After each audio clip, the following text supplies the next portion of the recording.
ভালো এবং মন্দ এটার মালিক কে? জোরে বলেন, আল্লাহ রাব্বুল আলামিন।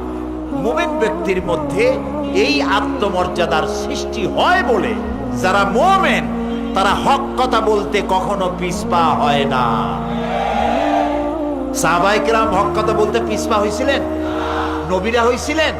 নবী তো একা ছিলেন, মুহাম্মদ রাসূলুল্লাহ সাল্লাল্লাহু আলাইহি ওয়াসাল্লাম সর্বপ্রথম দাওয়াত তো একাই দিলেন। মুসা আলাইহিস সালাম দাওয়াত তো একাই দিয়েছিলেন, হুদ আলাইহিস সালাম দাওয়াত তো একাই দিয়েছিলেন। কারণ ওনারা জানতেন যে আল্লাহ রাব্বুল আলামিনের সাহায্য আমাদের সাথে আছে, তাই আত্মমর্যাদার সৃষ্টি তাদের মধ্যে হয়েছে। আর এখনো যারা মুমিন তাদের মধ্যে আত্মমর্যাদার সৃষ্টি হয় যদি আল্লাহর উপরে পরিপূর্ণ ভরসা থাকে।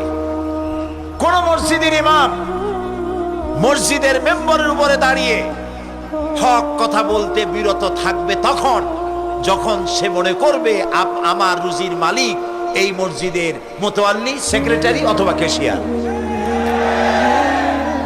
কিন্তু হক কথা বলতে বিরত হবে না তখন ওই সব ইমাম যারা মনে করে আমার রিস্কের মালিক মসজিদের সেক্রেটারি আর মসজিদের মোতাওয়াল্লিরা নয়, আল্লাহ রাব্বুল আলামিন আমার রিজিকের মালিক। আর দুর্ভাগ্যক্রমে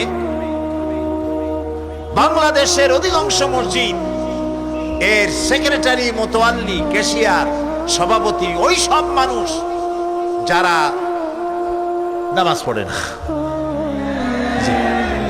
মাওলানা শামসুদ্দিন সাহেব বলেই ফেলেছেন, নামাজ পড়ে না, বরং ধর্মনিরপেক্ষতা বিশ্বাসী।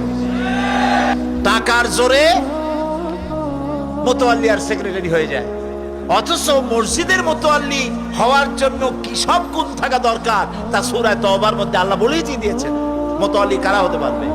যারা একমাত্র আল্লাহ ছাড়া কাউকে বিশ্বাস করবে না এবং ইসলামকে পরিপূর্ণ জীবন বিধান যারা মনে করবে, মসজিদের মোতাওয়াল্লি, সেক্রেটারি তারাই হতে পারে।